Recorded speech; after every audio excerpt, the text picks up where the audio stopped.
ينطق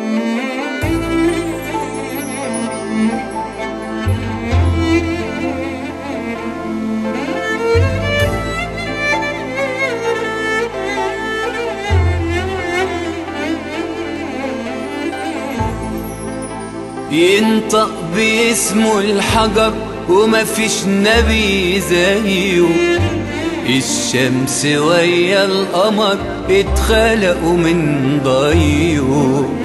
يا أمنة لما اتولد جبريل نزل سما، الله واحد أحد صلى عليه في سماء.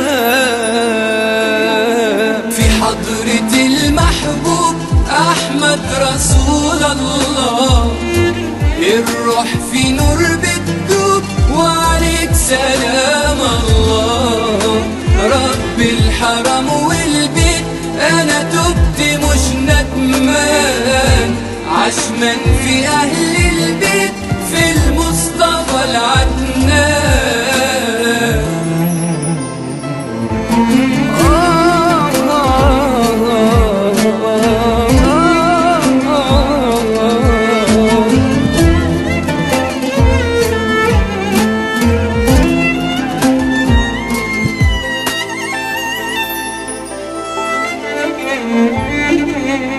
في الحلم لما بكيت طبطب على كتفي، بتوضى لما صحيت بدموعه في كفي. والكل جرح دوا وربنا الشافي، ومفيش ضمين لرضا لو قلبي مش صافي. عشان في نظرة رضا والنور عليا يبان، نور النبي اللي اهتدى بالرحمة من الحنان. باب الشفاعة اتفتح وباسم من الرحمن، وانا حالي لما انصلح كان الرسول فرحان. في حضرة المحبوب أحمد رسول الله، الروح في نور بتدوب وعليك سلام الله. رب الحرم والبيت أنا تبت مش ندمان، عشمان في أهل البيت في المصطفى العدنان.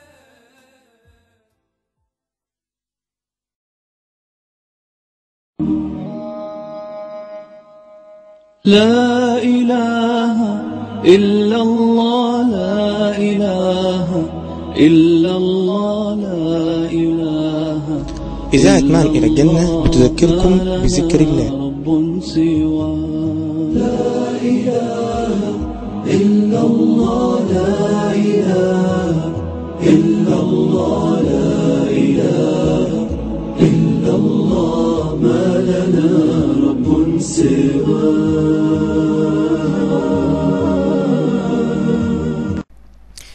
بتقول صاحبتنا شيماء جاد من الجروب، بتقول صح والله انت عندك حق، ده اللي بيحصل فعلا، وبالذات اللي بيعكسه. تلاقي عينه بتبص في كل تفاصيل الجسم، وتكوني لابسه كويس مش ماشيه مثلا ملفته ولا لابسه كده ولا كده، وتلاقيه بيقولك اللهم صل على النبي عليه افضل الصلاه والسلام طبعا. وده كان رأي شيماء. استاذ عمرو احمد ابراهيم كمان من جروب انت مين فيهم، ده عضو متميز جدا في الجروب، بيقول كمان الصلاة على النبي دي سنة، بس المشكلة زي ما قلتي ان الناس بتستخدمها في غير مكانها. هي المشكلة ان الناس دلوقتي بقت تقول اي كلام لضعف النفوس ممكن او سوء تقدير منهم للكلام اللي بتقوله، وفي مفاهيم كتير لازم تتغير في المجتمع بتاعنا. عندك حق يا استاذ عمرو، فعلا في مفاهيم كتيرة جدا لازم تتغير في مجتمعنا. اما بقى عصفورة الجنة شرف الدين بتقول السلام عليكم ورحمة الله وبركاته. اختي في الله، انا معاكي في حكاية اللي بيصلوا على النبي عليه الصلاة والسلام وهم بيعكسوا، ده طبعا سلوك مش كويس، بس لازم فعلا نصلي على النبي في كل وقت.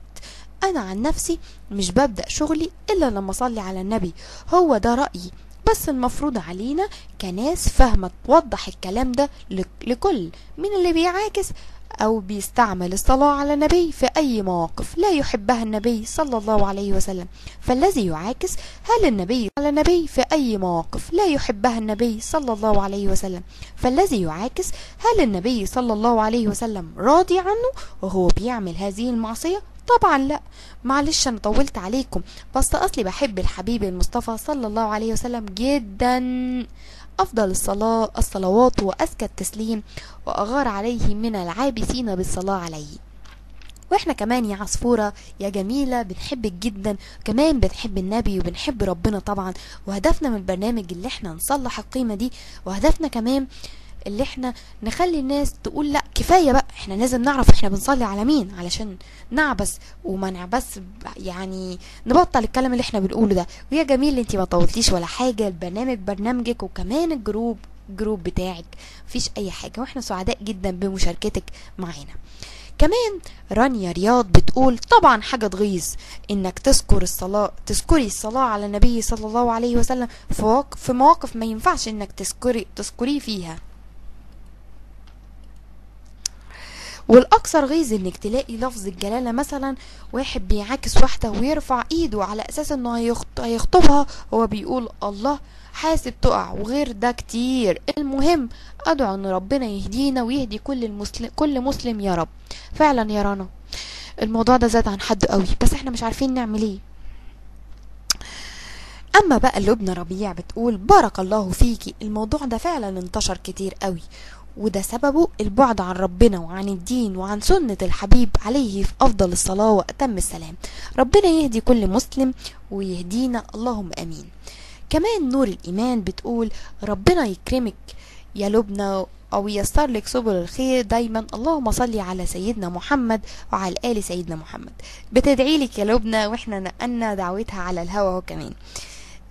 اما بقى حنين محمد بتقول ان الموضوع عجبها جدا وبتدعينا ان ربنا يبارك فيها وانها فعلا استفادت من الموضوع ده.